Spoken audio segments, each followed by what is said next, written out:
એનો ઉપયોગ? તકલીફ ને અમને લોકોને અહીંયા નોટિસ આ ખેડૂતોને આપી છે, એમને વળતર આપ્યું છે યોગ્ય.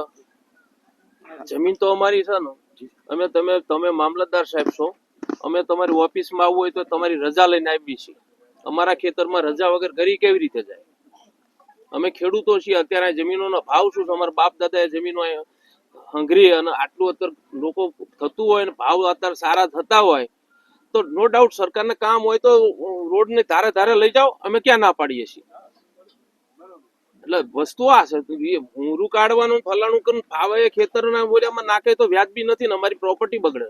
બીજું 7/12 નોંધ પડે, 7/12 નોંધ મારા ખરાટી મારા બનેવી ના ઓલામાં નોંધ પડી જાય. મેં ખેતર વેચવા કાઢ્યું, તરત નાખી દીધો કાગળ. ભાઈ આની અંદર તો ગેસ લાઈન નું બોજ ઓલું પડે છે, ના એને થાય ના કાંઈ થાય. એવી જમીન બગાડવાનો શું મતલબ?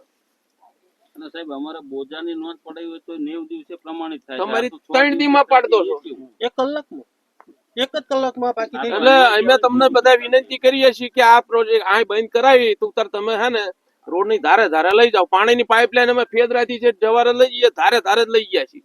આ રીતે લઈ જાઓ, અમને વાંધો નથી. આ એક્સપ્રેસ નું ઓપ્શન શું? આપને મારી સાથે આવીએ, આવો આપણે મીટિંગ કરીએ ક્યાં અમારી કલેક્ટર સાહેબ પાસે, ત્યાં બધાને બોલાવીએ, બરાબર? એટલે આપણે કઈક ઉકેલ આવે. હું એટલા માટે કલેક્ટર ના ત્યાં બોલાવવાનું. બાવળ થી જે ગટર લાઈન નાખતા હતા, વરસાદી પાણીની ડ્રેનેજ લાઈન, એ અત્યારે ત્યાંના ધારાસભ્ય જવાબદારી લીધી કે હવે આ લાઈન અહીંથી નાખવા દેવી, અને ગાળેલું હતું એ બધું પુરાઈ દીધું, બરાબર છે. અને હવે વાટાઘાટો કરવાના છો તો તમે એવો રસ્તો કાઢો ને, બધું અત્યારે કઢાઈ નાખાવો અહીંથી, અને પછી વાટાઘાટો કરીને જે નિર્ણય આવે પાઇપો લઈ લો સાઈડમાં, પછી રસ્તો કાઢશું, મળશું.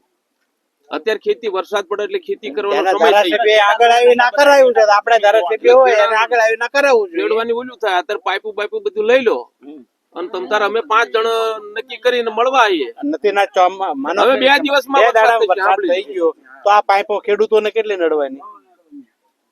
એટલે એવો રસ્તો કાઢો તમ તાર. અમે 5-7 જણ નું, એટલા માટે જ હું હા વાંધો નહીં, જેટલા